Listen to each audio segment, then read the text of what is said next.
I work at a movie theater now. That's all you get from me.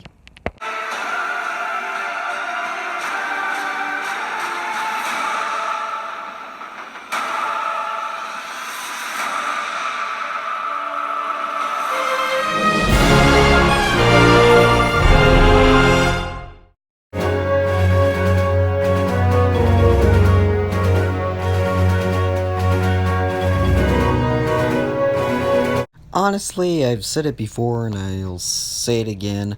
I mostly think the Disney live action remakes are fine, I guess.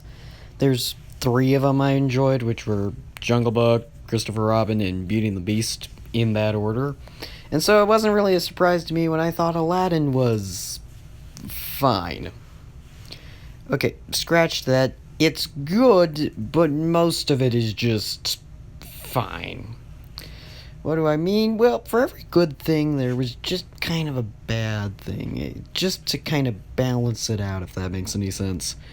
And so, what were the things I actually liked about it?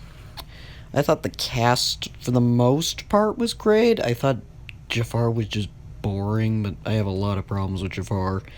I thought that, like, Naomi Scott and Will Smith were easily the standouts, and the new guy as Aladdin, he was alright, I guess. Not much to add there. I thought the set design and the costuming were great, and also, holy crap, actual sets!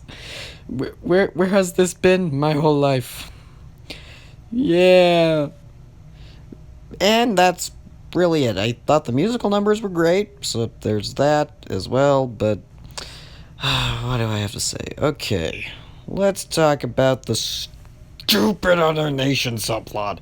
Anywho, in this version, there's a different kingdom, and they might be going to war with them, or Jafar wants that, and it really doesn't add anything. It's just there to, like, I guess give Jafar motivation, but it's not 100% clear why he wants to do the evil thing with the other kingdom.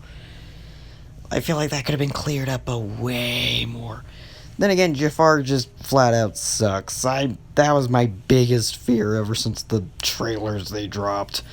And I was proven correct. I mean, I did like some of the things they gave him. For example, the whole he was also a thief angle is actually really interesting and gives kind of a nice little we're not so different, you and me kind of thing to the whole film, but it doesn't add anything, really. It's just kind of there.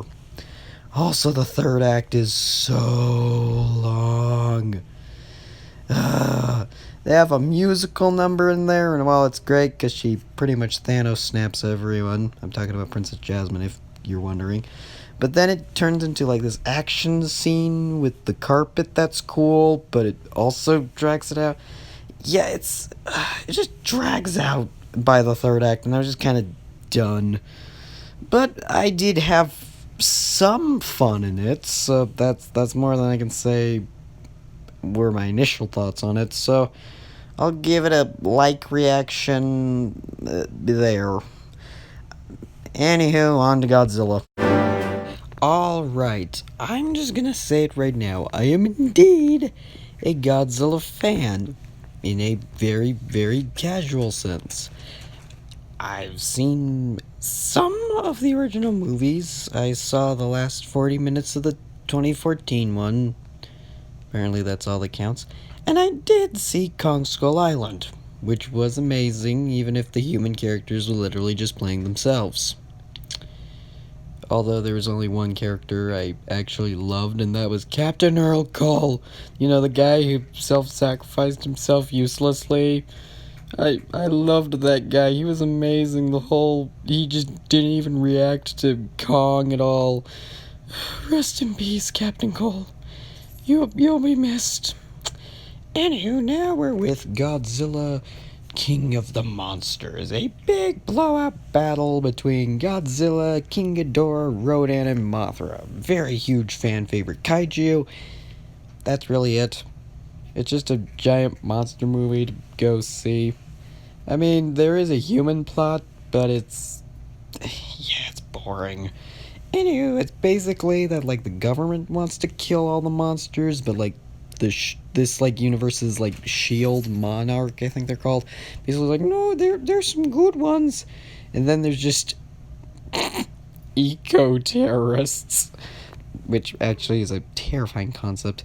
Anyways, eco terrorists basically decide that humanity is an infection to the earth and that the monsters are like white blood cells, which means they just want all of humanity to die. Nothing terrible about that plan at all. Pfft.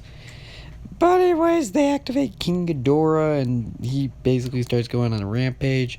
And so it turns into King Ghidorah versus Godzilla to see who had become the king. And that's really it. There's not really anything else. It's a dumb monster movie that is absolutely amazing. These are some of the best giant monster fights ever put to screen, and it's putting Kong Skull Island's helicopter scene a run for its money. These things are amazing, and the cinematography, the lighting in the scenes, and the VFX work are just beautiful to look at. I just had a blast, and that's really it. I don't have that much to add. It's a dumb monster movie. It's a very niche audience, but it's fun. I'd rather you watch that than Dark Phoenix, which I have as of time recording this scene, but you won't be getting a review until next week. Anywho, Godzilla will be getting, for me, a love reaction. Anywho, stay tuned for more stuff involving the era of the Man with Red Eyes and some more Quickie reviews. I've decided to do the double Quickie review as my main review format just because I like it better, I guess. So yeah, I'll see you guys later. Bye.